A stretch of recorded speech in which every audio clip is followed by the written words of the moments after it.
নারায়ণগঞ্জে লাশ পুড়ে ফেলা হয়েছে এবং মাজার ভাঙ্গা হয়েছে। এই জন্য মামলা করা হয়েছে মামুনুল হকের বিরুদ্ধে আর আব্দুর রাজ্জাক বিন ইউসুফের বিরুদ্ধে। কথায় আছে যে নানির কবর কোথায় আর নানা কানছে কোথায়।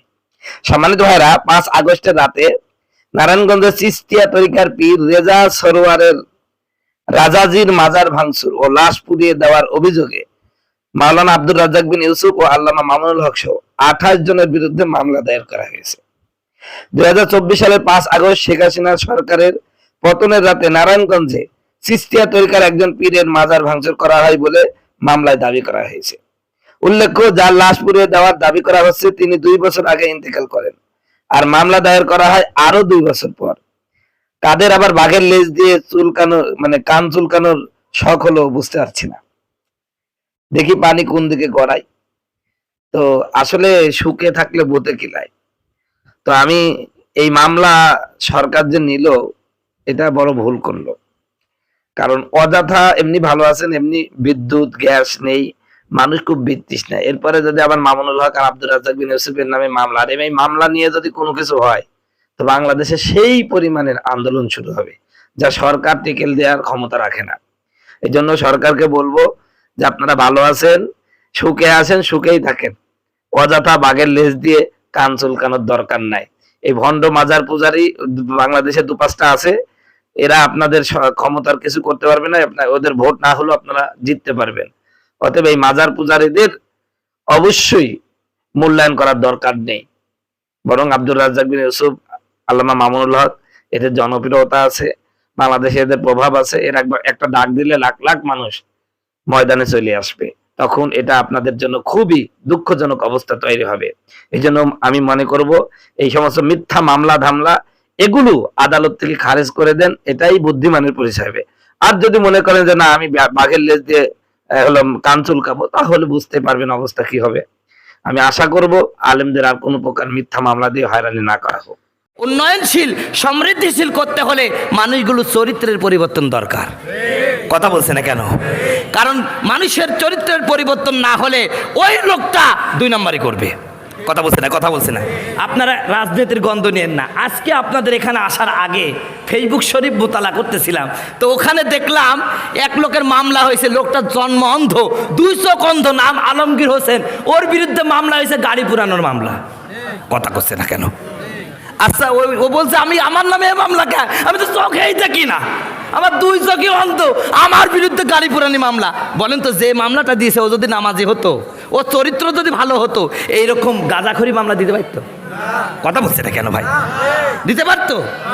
আসলে এইটাই দরকার। আল্লাহ বলছেন মুমিনদেরকে ক্ষমতায় নিয়ে গেলে ওরা সর্বপ্রথম যে আইনটা পাশ করবে সেটা হলো নামাজের আইন।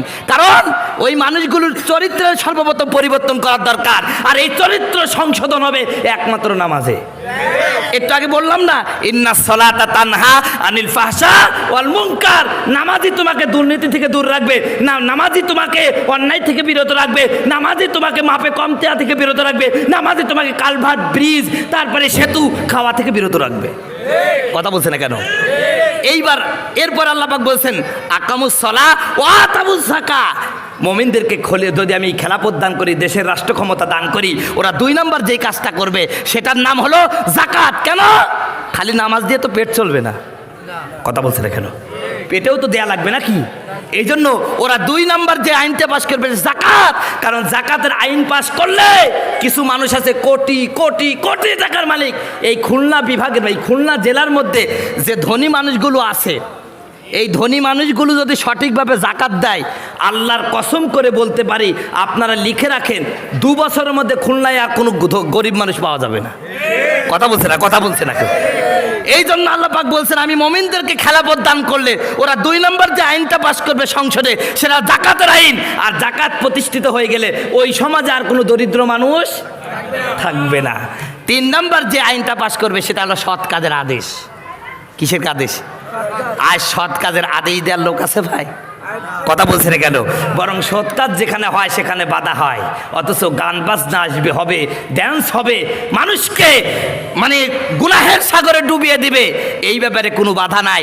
কোরআনের মাহফিল, কোরআনের কথা বললেই বাবাজি গরম হয়ে যায়। কথা বলছে না, কথা বলছে না।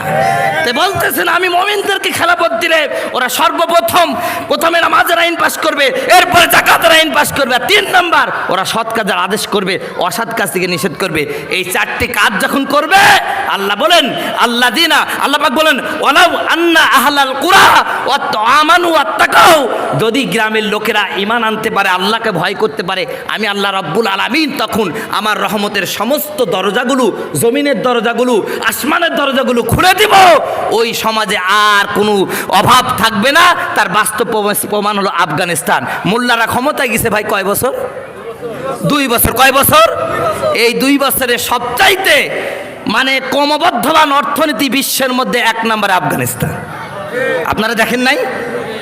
আমার বন্ধুগণ, আমার ভাইয়েরা, এই মোল্লাদের একটু খবর টবর শুনবেন, তাহলেই বুঝতে পারবেন আমরা 52 বছরে কি করেছি আর ওরা 2 বছরে কি করেছে। কথা বলছে না, কথা বলছে না। কারণ ওরা আল্লাহকে মেনে নিয়েছে, আল্লাহকে ভয় করেছে, ঈমান এনেছে, আল্লাহ রহমতের খাজানা দিয়েছে। অনেক কথা ছিল বলার, আর সময় নাই। যাই হোক, বক্তা মনে হয় চলে আসছে। আমি আপনাদের সামনে যে বিষয়টা আলোচনা করলাম, আপনারা কি আমার কথা বুঝতে পেরেছেন? এতটুকু তো বুঝতে পেরেছেন, নামাজ পড়াই। তো ভাই কিছু মনে করেন না, আমি একটা বিষয় নিয়ে আলোচনা করছিলাম যে বেনামাজি মানুষ কয় ভাগে বিভক্ত হবে? 1 ভাগ বলছে, আর 2 ভাগ বলি নাই। যদি আর কোনোদিন দেখা হয়, আল্লাহ